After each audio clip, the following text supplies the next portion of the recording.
안녕하신가요? 저는 경상도에서 살고 있는 50대 여자입니다. 제가 어릴 때 생각하기로는 나이 들면 친구를 못 사귀는 줄 알았습니다. 왜 그렇잖아요. 나이 먹으면서 친구 사귀려면 여러 가지가 맞아야 하겠더라고요. 어렸을 때의 그런 순수한 마음으로는 사람을 사귀는 것이 힘들다고 생각하고 살았습니다. 그런데 요즘엔 또 그렇지도 않다는 생각이 듭니다. 의외로 이것저것 따지지 않고 갑자기 가까워지는 그런 사람이 있더라고요. 어떻게 알았냐면 제가 요즘 그런 친구를 사귀었거든요. 자라온 환경도 생활도 많이 다르지만 이만큼 나와 마음이 잘 통하는 사람이 있나 싶은 요즘입니다. 오늘 그 사람과의 인연을 적어서 사연을 보내려고 합니다. 재밌게 봐주세요. 제가 저희 남편을 만났던 이야기를 먼저 해야겠네요. 저는 경상도 창원에서 자랐습니다. 거기서 자라고 학교 다니고 다 했습니다. 저는 6남매 중에서 넷째였어요. 넉넉한 집안에서 자란 것은 아니었지만 그래도 6남매 모두 고등학교까지 나왔으니 못 사는 집은 아니었던 것 같습니다. 형제가 제 위로 3명, 아래로 2명이 있었습니다. 위에 3명은 모두 오빠들이었습니다. 아래 둘은 여자 하나, 남자 하나였고요. 집에 남자 형제가 많아서 그런가 오히려 남자에 대한 선망이나 로망이 전혀 없었습니다. 어쩌면 저렇게 지저분하고 철이 없을까 싶더라고요. 제가 오빠들하고 나이 차이도 별로 안 났거든요. 오빠들을 보고 있으면 또래 남자애들에 대한 기대감도 확 낮아졌습니다. 맨날 셋이 거실에서 뒹굴거리면서 만화책을 보며 방귀나 뿡뿡 껴대고 다 커서도 코를 후비적거렸습니다. 두 눈 뜨고 보기 힘든 광경이었죠. 밖에서는 멀쩡한 척하고 다니면서 집에만 오면 발냄새 나는 양말로 동생들한테 장난이나 치는 철없는 오빠들이었습니다. 매일 재미도 없는 실없는 농담이나 하며 자기네들끼리 낄낄 웃는 사람들이었죠. 그런 모습을 보고 있으면 절로 한숨이 쏟아졌습니다. 나는 절대로 오빠 같은 남자들이랑은 안 만날 거야. 야, 순이야. 남자는 원래 다 이래. 거짓말. 내 친구 오빠들은 다 친구들한테 엄청 자상하고 어른스럽다던데? 순이야, 그 오빠들도 집에 가면 맨날 방귀 뀌고 코 판다니까? 얘가 뭘 모르네. 너 그렇게 순진해서 세상 어떻게 살래? 말하지 마. 상상하게 되잖아. 오빠들은 이런 식으로 맨날 저를 놀렸습니다. 그런데 주입식 교육이 무섭다고 맨날 그런 말을 들으니까 정말 남자만 보면 방귀 뀌는 모습이 상상이 되고 그러면서 없던 호감까지 없어지더라고요. 나는 노처녀로 살다가 외롭게 늙어 죽겠구나 생각했습니다. 이게 다 오빠들 때문이라고 생각했고요. 그런 제 마음을 흔드는 것은 바로 남편이었습니다. 남편을 처음 본 그날은 아직까지도 잊지 못합니다. 영화 속의 한 장면 같았거든요. 때는 제가 21살 때였습니다. 저는 그때 고등학교를 졸업하고 취직한 회사에 다니고 있었습니다. 회사에서 친해진 친구가 한 명 있었습니다. 그 친구가 어느 날 그러더라고요. 회사 마치고 빵집에 같이 가달라고요. 역 근처에 맛있는 빵집이 생겼다면서 말이죠. 저는 원래 빵을 안 좋아합니다. 밀가루를 먹으면 속이 더부룩해서 빵이고 국수고 밀가루들은 별로 안 내게 하는 편이죠. 제가 가기 싫은 티를 내니까 친구가 제 팔을 잡고 흔들었습니다. 그러면서 이런 말을 했습니다. 거기 일하는 오빠가 정말 잘생겼단 말이야. 너무 부끄러워서 혼자 가기가 그런데 같이 좀 가줘, 응? 아니, 무슨 남자를 보러 빵집을 간다는 건지 도무지 이해할 수가 없었습니다. 그러면서 내심 궁금하긴 하더라고요. 대체 얼마나 잘생겼길래 친구가 이렇게 유난을 떠는지. 친구 말로는 거기에 일하는 남자가 잘생겼다는 게 소문이 쫙 나서 퇴근 시간만 되면 인근 회사 여직원들이 다 몰린다고 했습니다. 늦으면 안 된다고 퇴근하자마자 제 손을 잡고 뛰어가더라고요. 대체 어느 정도이길래 그럴까 싶어서 못 이기는 척 친구의 손을 잡고 한번 가봤습니다. 정말 친구의 말대로 수많은 인파가 작은 빵집을 가득 채웠습니다. 그리고 곧 내 인생에 잊을 수 없는 장면이 펼쳐졌습니다. 저 안쪽 주방에서 남자가 빵을 한가득 들고 비어있는 곳으로 채우러 나오고 있었습니다. 주변에 있던 여자들이 깍깍거리면서 모세의 기적처럼 갈라졌고 남자가 제 바로 앞에 있는 곳까지 다가왔습니다. 흰 앞치마를 두르고 흰 모자를 쓰고 있는 남자는 정말 잘생겼었습니다. 훤칠하니 키도 크고 얼굴도 굉장한 미남이었습니다. 제가 21년 인생 살면서 본 남자 중에 가장 잘생긴 남자였습니다. 잠시만요. 남자가 제 앞에 있는 칸에 빵을 채우려고 제게 말을 하는데 세상에나 목소리까지 정말 멋졌습니다. 그리고 저는 그날 좋아하지도 않는 먹지도 못하는 빵을 한 봉지 가득 사고 말았습니다. 그날부터 저는 참새가 방앗간에 들리듯이 빵집을 들렀습니다. 이른 아침부터 열려있는 빵집에 들려서 우유 하나를 샀고 퇴근길에 꼭 들려서 빵을 한 개라도 샀습니다. 처음이었습니다. 제가 누군가에게 첫눈에 빠지게 된 것이 말이죠. 처음에는 단순히 잘생겨서 좋았습니다. 오빠들이 말하는 방귀 뀌는 모습은 상상이 안 될 만큼 멋진 외모에 반했죠. 그때까지는 단순히 선망의 대상이었던 것 같습니다. 제가 정말로 그 남자를 좋아하게 된 것은 그 이후 다른 사건 때문이었습니다. 하루는 제가 아침에 좀 일찍 나오게 되었습니다. 오전 중에 해야 할 일이 있어서 집에서 일찍 출발했고 역에 평소보다 일찍 도착했죠. 빵집에 들러서 우유를 사려고 갔는데 빵집 앞에 남자가 나와 있더라고요. 뭐 하고 있는 건가 보니까 빵집 앞에 한 할머니와 폐지들이 보였습니다. 할머니께서 걸어가시다가 넘어지신 건지 리어카에 있던 폐지들이 다 흩어져 있더라고요. 남자가 그걸 도와주고 있었습니다.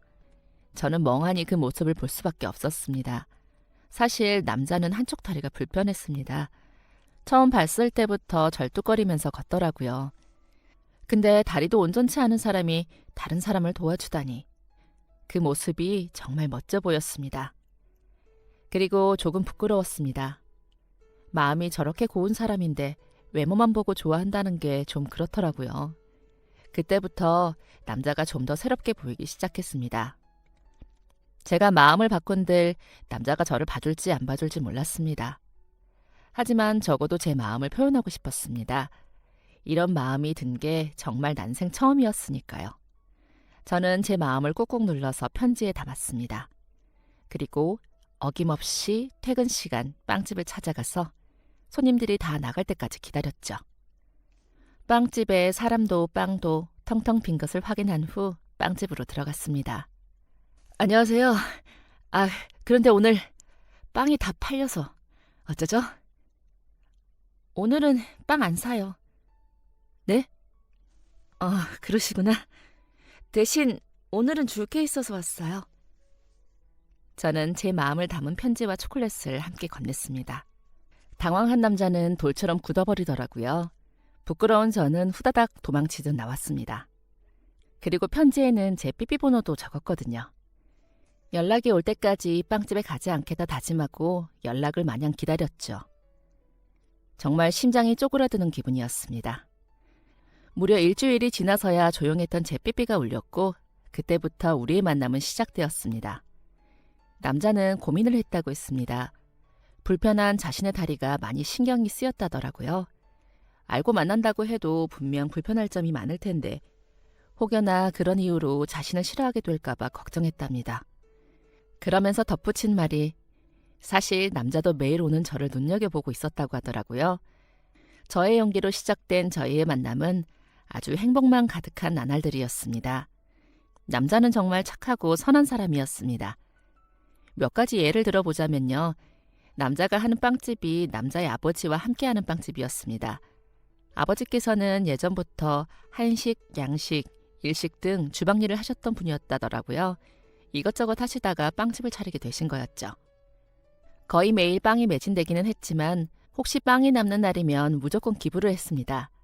사실 다음날 팔아도 큰 문제가 안 되거든요. 큰 빵집에서도 보면 2, 3일 정도는 내놓고 팔잖아요. 그런데 남자가 당일 만드는 빵만 팔고 싶다고 고집을 부리기도 했고 엄청 많이 남는 것도 아니니까 기부하자고 했나 보더라고요. 그래서 남는 빵을 다음날 아침에 근처에 노숙인들한테 식사 배식하는 곳에 가서 빵을 줬답니다. 그런데 나중에 알고 보니까 남는 빵에 새로 만든 빵 조금 더 해서 주더라고요.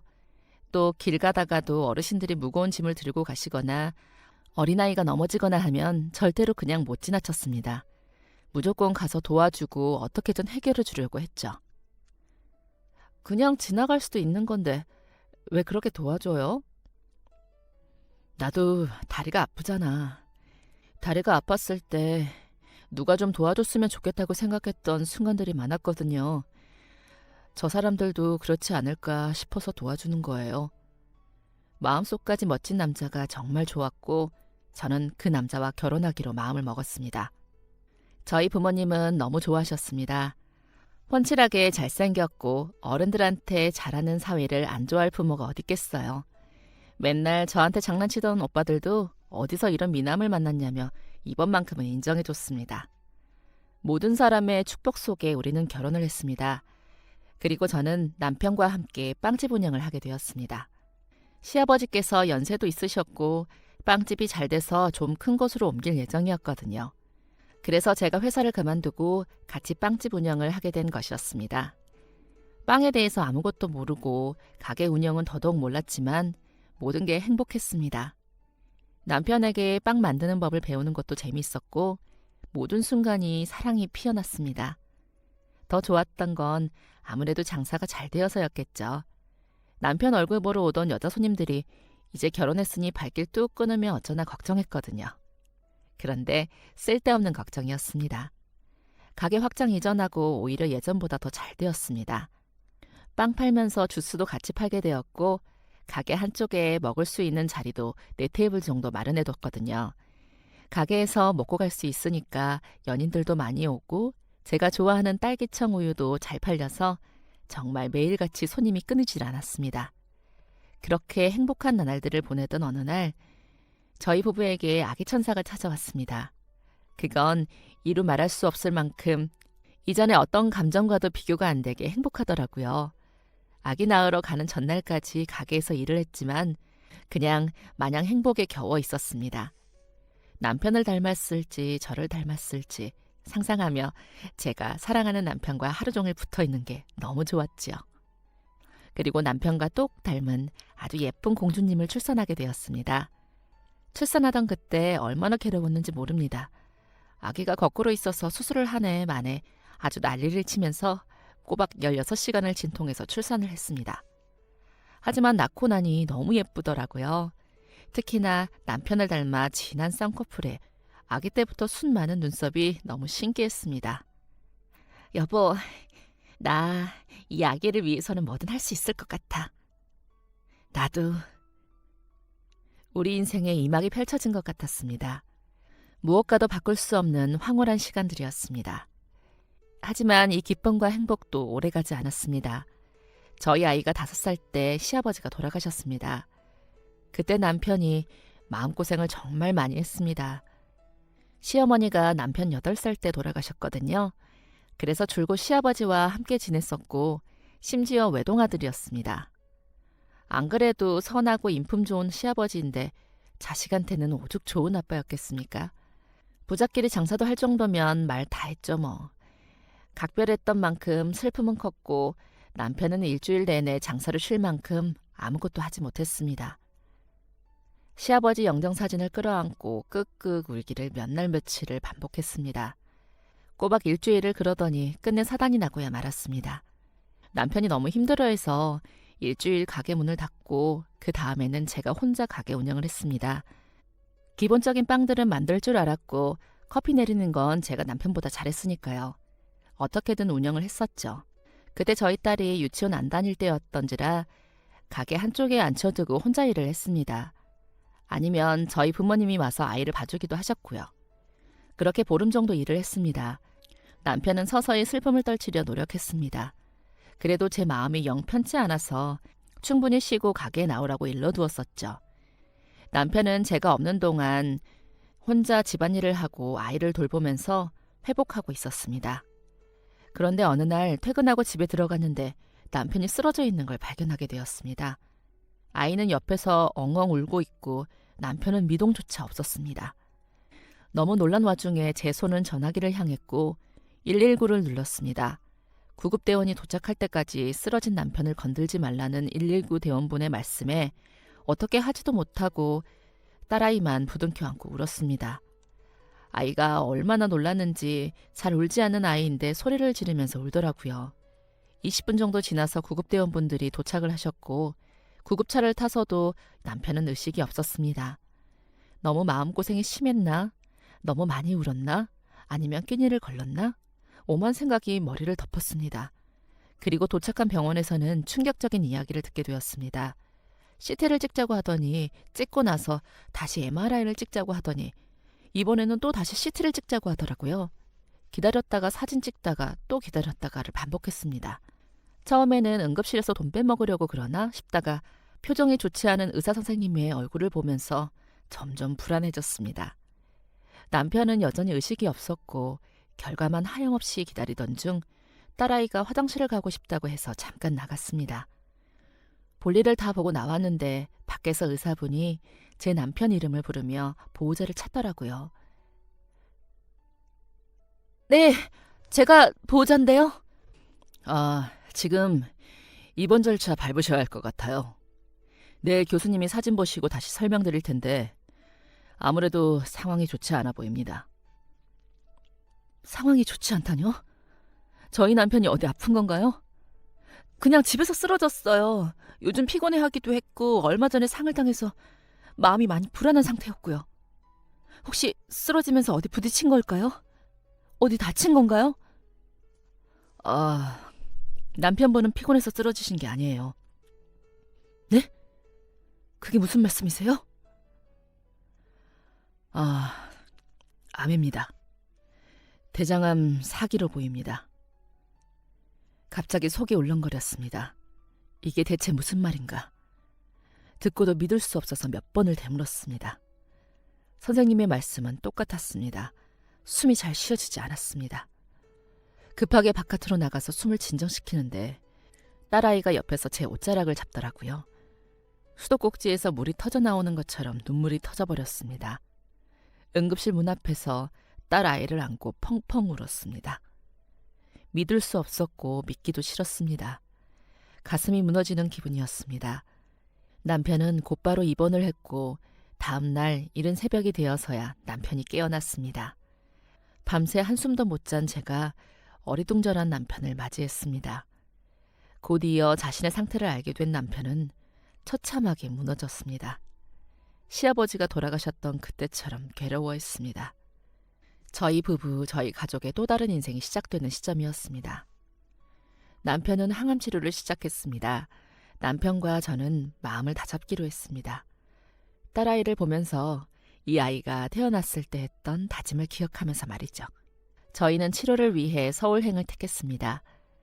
창원이 나름 잘 사는 동네이고 경상도에서도 참 크다고 하지만 의료시설은 열악한 부분이 많았습니다. 그래서 하던 장사도 정리하고 집도 정리하고 남아있던 가족들도 정리하고 겁없이 서울로 뛰어들었습니다. 가게도 내놓고 그동안 모았던 돈도 있고 해서 수중에 돈이 조금 있었습니다. 그 돈으로 집 구하고 가게 얻으면 되겠거니 했는데 서울 집값 장난 아니더라고요. 그땐 대출도 잘 안 나와서 방 하나에 작은 거실이 있는 빌라를 얻는 게 최선이었습니다. 가게 세도 너무 무시무시해서 거의 한 달을 넘게 발품을 팔아서 가게를 구했습니다. 구하고 보니 나쁘지는 않았습니다. 옛날에 남편을 처음 봤던 가게처럼 아담하고 역 근처에 있는 가게였거든요.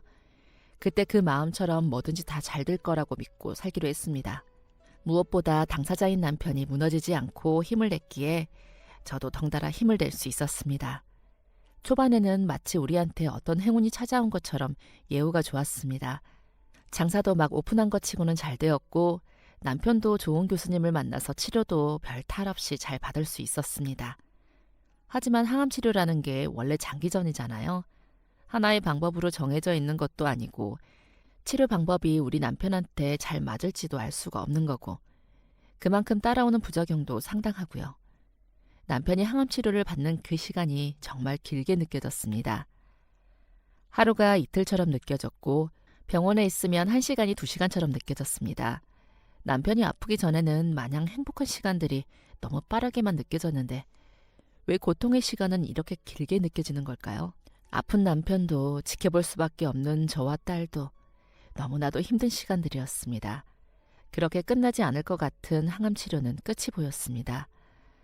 그게 좋은 끝이었다면, 좋은 종결이었다면 너무 행복했었겠지만 더 이상 가망이 없다는, 의미가 없다는 끝이었습니다.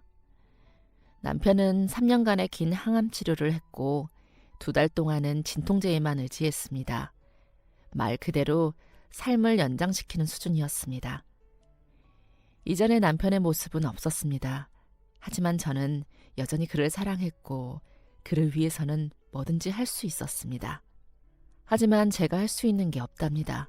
제가 돈을 아무리 많이 가져가도 고칠 수 없었고 제 장기를 떼어주는 것도 소용없답니다. 그저 제 곁을 떠날 준비를 하는 남편을 바라보는 수밖에 없었습니다. 남편이 떠나던 마지막 밤이 기억이 납니다. 떠나기 전 나흘 정도는 굉장히 고통스러워했습니다. 진통제를 얼마나 먹었는지 모를 만큼요. 그러다가 갑자기 밤에 거실에서 다 같이 자자고 하더라고요. 그것도 텐트를 치고요. 나중에 언젠가 캠핑을 가자면서 창원에서부터 사두었던 텐트가 있었습니다. 딸은 당연히 신이 났고 저도 그냥 남편이 하자는 대로 했습니다. 그 좁은 거실에 텐트를 어거지로 펴놓고서 셋이 들어가 누웠습니다. 이게 뭐 하는 건가 웃음이 나더라고요. 남편도 따라서 웃으면서 나지막히 이렇게 말했습니다. 정말 행복하다. 그날 밤엔 오랜만에 셋이서 깔깔 웃으면서 잠이 들었습니다. 그리고 다음날 아침 모처럼 늦잠을 잔 하루였습니다. 텐트 천막으로 햇살이 들어왔고 바스락 소리를 내는 텐트에서 찌뿌둥한 몸을 일으켰죠. 분명 가족들과 텐트 안에 있는데 공허한 기분이 들었습니다. 불안한 예감에 남편을 살폈고 남편은 전날 밤에 그랬던 것처럼 미소를 지은 채로 그렇게 우리 곁을 떠났습니다. 그 다음에 인생은 뭐 아주 치열했죠. 초등학생 딸과 둘이 남겨져서 미친 듯이 일을 했습니다. 운영하던 가게는 남편이 떠난 지 얼마 안 돼서 정리하게 되었습니다. 가족 중에 항암 치료하셨던 분이 계신다면 아실 거예요. 그게 진짜 고통스러운 게 뭐냐면 가족이 아픈데 경제적인 부분까지 걱정을 해야 합니다. 보험비로는 한계가 있고 기간도 엄청 길어서 단순히 큰돈 한 번 빠지는 수준하고는 다르죠. 게다가 남편이 아프니까 제가 가게를 비우고 병원에 같이 가 있는 일이 많아서 그런지 가게를 찾는 손님들의 발길이 점점 끊겼습니다. 항암 치료하며 신용대출 받은 것도 있었기에 가게라도 정리해서 어느 정도 빚을 갚아야 하는 상황이었습니다. 어떻게든 가게를 지키고 싶었거든요.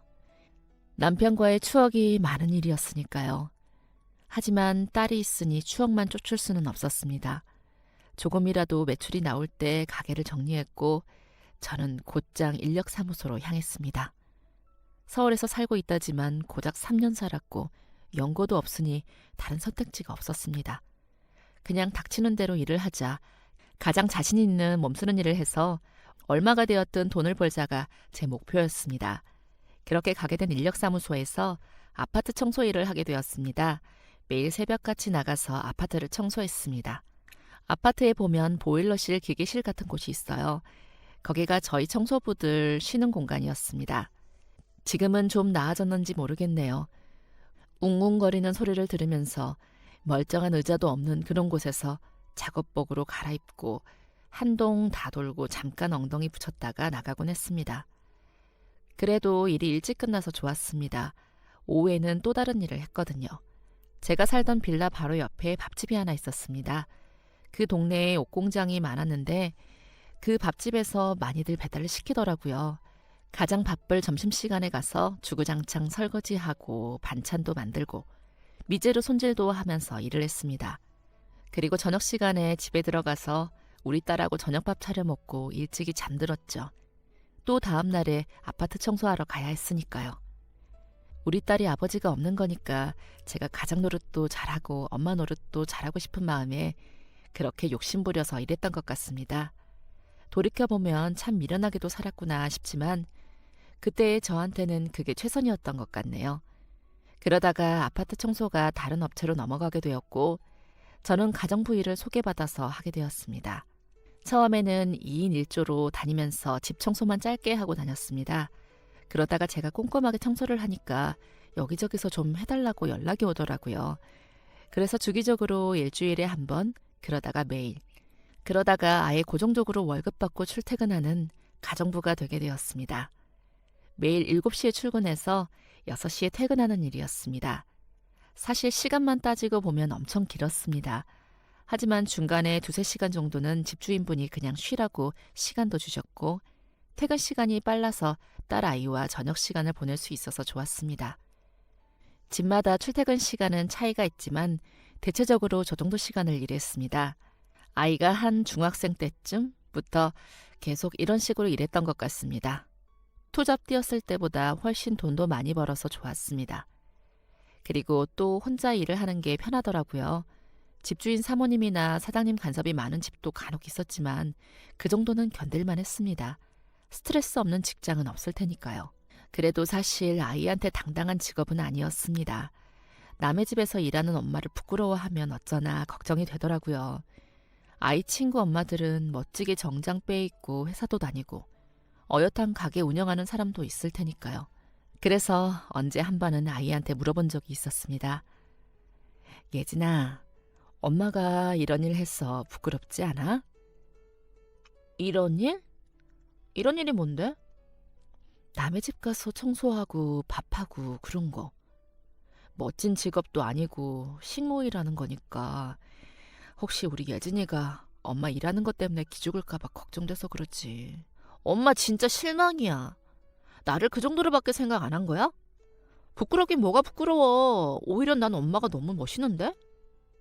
혼자 나 키우려고 열심히 일하는 거잖아. 그 어떤 엄마들보다 우리 엄마가 100배, 1000배 좋고 멋있어. 절대 기 안 죽으니까 걱정하지 마, 엄마. 이때 뒤돌아서서 눈물을 몇 번이나 삼켰는지 모릅니다. 다른 건 몰라도 내가 자식 하나는 정말 잘 키웠구나 싶더라고요. 제 아빠 닮아 심성이 고운가 싶기도 했고요. 남편이 오죽 선했습니까? 그 피가 어디 가진 않았겠죠. 정말 크면서 속 한 번 안 썩인 예쁘고 고마운 딸이었습니다. 중고등학교 시절에도 사고 한 번 안 치고 엄마밖에 모르던 아이였습니다. 공부도 무척이나 잘하던 모범생이었죠. 전교 3등 아래로 떨어져 본 적이 없었습니다. 그런 우리 예쁜 딸이 어릴 때부터 꿈이 있었습니다. 다른 애들은 1년 사이에 어릴 때는 하루에 몇 번씩 꿈이 바뀌고는 하는데 저희 아이는 줄곧 꿈이 딱 한 가지였습니다. 그 꿈은 바로 간호사가 되는 것이었습니다. 예진이는 왜 간호사가 되고 싶어? 아픈 사람들을 도와주고 싶어. 아빠 아팠을 때도 착한 간호사분들이 많이 도와주셨잖아. 나도 그런 사람이 돼서 아픈 사람들 많이 많이 도와주고 싶어. 어릴 때부터 항상 이렇게 말을 했습니다. 마음씨가 정말 곱죠? 그런 저희 딸 꿈 팍팍 밀어주고 싶어서 더 열심히 일했던 것 같습니다. 남의 집 일하는 거 쉽지 않을 때도 많았지만 딸 얼굴 보면서 꾹꾹 참았더랬죠. 그렇게 일하면서 우리 딸 좋다는 큰 학원에도 보내고 대학까지 보낼 수 있었습니다. 그리고 그 이후에도 저는 어김없이 파출부 일을 하면서 돈을 벌었죠. 딸이 대학생 때부터 일하게 된 집이 있었습니다. 매일 일하는 시간은 비슷했고 주말은 쉬는 날이었습니다. 그런데 거기 사모님이 정말 착했어요. 부잣집 사모님들 착한 사람 많이 봤지만 그래도 뭔가 모르게 선을 긋는 기분도 들었고 경계하는 태도도 보였거든요. 그런데 그 사모님은 달랐습니다. 처음부터 뭔가 달랐습니다. 처음 본 날 우리는 뜻밖의 공통점을 알게 되었거든요. 바로 저희 둘 다 남편이 없다는 것이었습니다. 그리고 둘 다 사별을 했다는 것이었죠. 겉으로 보기에 참 단단해 보였던 사모님은 누구보다도 슬픔이 많은 사람이었습니다. 남편이 꽤 오래전에 생을 마감했는데 정략 결혼이었다고 하더라고요. 부모님들끼리 아는 사이였고 자란 환경도 집안 재력도 비슷하니까 결혼을 시킨 모양이었습니다. 사랑보다는 의무감 때문에 결혼했어요. 우리 집안이랑 그쪽 집안이랑 일로 많이 얽혀 있었으니까. 외동딸이라서 내가 우리 집과 사업을 짊어져야 한다는 부담감이 컸죠. 그래도 사람은 좋았어요. 우리 둘 다 가정을 잘 꾸려 나갔고 환상의 부부는 아니었지만 환상의 파트너 정도는 될 수 있었죠. 큰 트러블 없이 잘 지냈고 그거면 됐다 생각했어요. 그리고 무엇보다도 감사했던 건 지금의 우리 아들 태훈이를 낳은 거죠. 사모님에게는 외동아들이 한 명 있었습니다. 저희 딸과 비슷한 또래였는데 어쩜 그렇게 잘 키웠는지 정말 예의 바르고 똑부러지더라고요. 공부도 잘해서 좋은 대학교 졸업하고 사업 물려받으려고 사모님 회사에서 일하는 중이었죠. 사모님은 아들한테 정말 애틋하셨습니다. 막상 아들 앞에 계실 때 티를 많이 안 내셨지만 저는 알 수 있었죠. 사모님의 시선은 언제나 아들을 향해 있고 언제나 아들 얘기뿐이라는 걸요. 어느 엄마가 안 그러겠어요. 하나밖에 없는 소중한 내 자식이니까. 그런데 그 소중한 자식을 낳은 지 1년도 안 돼서 완벽한 파트너였던 남편이 세상을 떠났다고 하더군요. 그때부터는 정말 고양이 소굴에서 살아남아야 하는 생쥐꼴이었죠.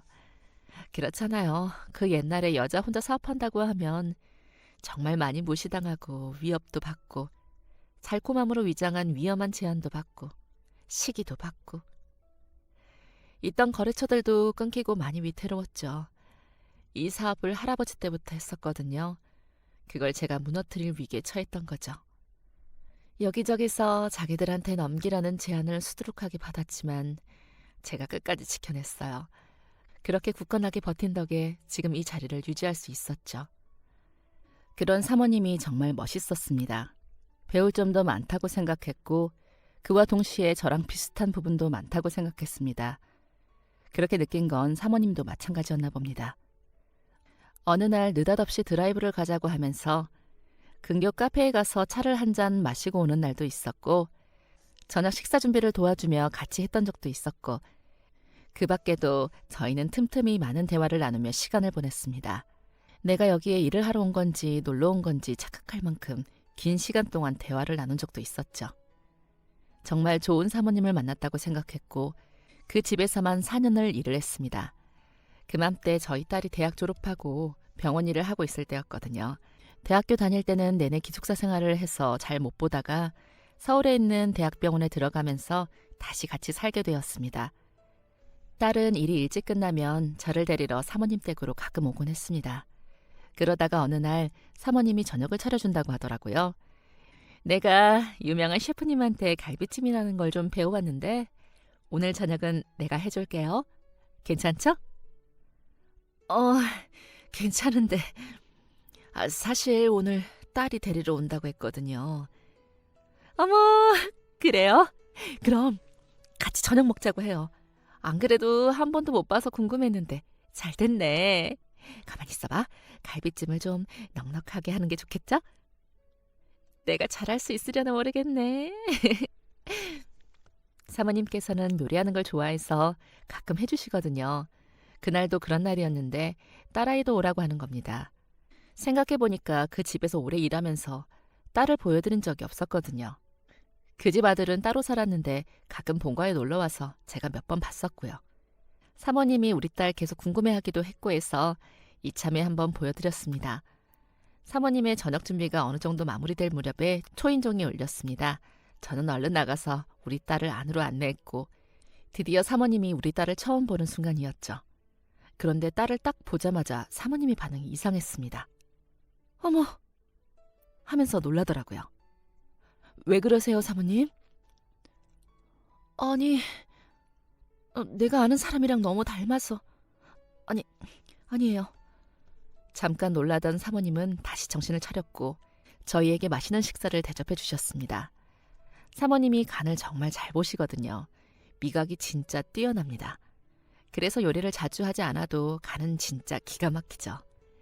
셋이서 이런저런 얘기 나누면서 맛있는 저녁을 마친 후 저와 딸은 집으로 돌아갔습니다. 엄마, 사실 나도 사모님 진짜 궁금했거든? 엄마가 맨날 마음이 잘 맞는다, 친절하다 해서. 그런데 오늘 보니까 진짜 좋은 분인 것 같아. 그치? 엄마 말이 맞지? 좋은 분이라니까. 제가 침이 마르도록 칭찬한 사모님을 본 딸은 제가 왜 그랬는지 알겠다며 너무 좋은 분이라고 인정했습니다. 그게 뭐라고 기분이 좋더라고요. 그렇게 하루를 잘 마무리했는데 다음날 사모님의 반응이 좀 이상했습니다. 평소처럼 잘 웃지도 않고 차를 마시자고 해놓고 차는 입에도 안 대고 깊은 생각에 잠겨있는 듯 했습니다. 무슨 고민 있으세요? 아니면 걱정? 네. 제가요. 네. 아까부터 계속 생각에 잠겨 있으셔서요. 어제까지만 해도 괜찮으시다가 어제 저 가고 무슨 일 있으셨어요? 아니면 제가 무슨 실수라도 했나요? 아니요. 실수라뇨. 그럴 리가요. 다만 궁금한 게 좀 있어서요. 궁금한 거요? 뭔데요? 실례가 안 된다면 돌아가신 남편분 사진을 좀 볼 수 있을까요? 너무 뜬금없고 갑작스러운 질문에 제가 잘못 들었나 했습니다. 이제까지 남편의 이야기를 나눈 적은 정말 많았습니다. 4년 동안 별 얘기를 다 했는데 남편 얘기를 안 했을까요? 그런데 갑자기 사진을 보여달라니. 이제껏 단 한 번도 그런 말을 한 적이 없었습니다. 그래서 저도 모르게 왜요? 하고 물었습니다. 무슨 저희가 있어서 그런 게 아니라 정말 당황스러워서 물었죠. 그게 제가 아는 분이 아닐까 하고. 아니에요. 불편하면 괜찮습니다. 아는 사람이라면 사모님이 남편을 아는 건가 싶더군요. 하지만 그럴 일은 없었습니다. 남편과 저는 서울 사람도 아니었고 줄곧 창원에서 지냈는데 어떻게 사모님이 아시겠어요. 저는 지갑에서 남편의 사진을 꺼냈습니다. 여기요, 사모님. 이 사람이 제 남편이에요. 제가 사진을 보여주자 사모님이 입을 틀어막았습니다. 그러고는 펑펑 눈물을 쏟았습니다. 왜 그러세요, 사모님? 설마 진짜로... 네, 제가 아는 사람이 맞아요. 분명해요. 어떻게 있겠어요. 정말 맞아요. 세상에나. 이렇게 보다니 정말 믿을 수가 없어요. 사모님은 한참 동안이나 뚫어져라 제 남편의 사진을 들여다봤습니다. 그러더니 갑자기 놀라운 말을 했습니다. 제 첫사랑이에요. 갑자기 이게 무슨 말인지 지금 장난치는 건가 싶더라고요. 그런데 아무리 봐도 사모님의 얼굴이 장난이 아니었습니다. 제가 너무 놀라 아무 말 못하고 가만히 있자 사모님이 그제서야 제게로 시선을 돌리고 놀라운 이야기를 해줬습니다. 제가 고등학교 다닐 때 사정이 있어서 친할머니 계시는 창원에서 잠깐 산 적이 있었어요. 그때 처음 보게 되었죠. 사모님 댁은 사모님의 친가 때부터 사업을 하셨는데 그게 식당 사업이었습니다. 처음에는 창원에서 시작해서 서울로 옮겨갔고 창원에서는 사모님의 조부모님이 운영, 서울은 사모님의 부모님이 운영하셨던 거죠.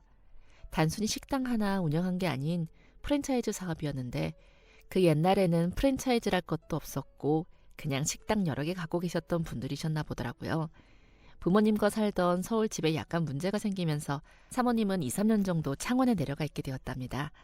그리고 조부모님이 운영하시던 가게 중 한 곳에서 제 남편을 보게 된 것이었죠. 사모님은 남편에게 첫눈에 반했다고 했습니다.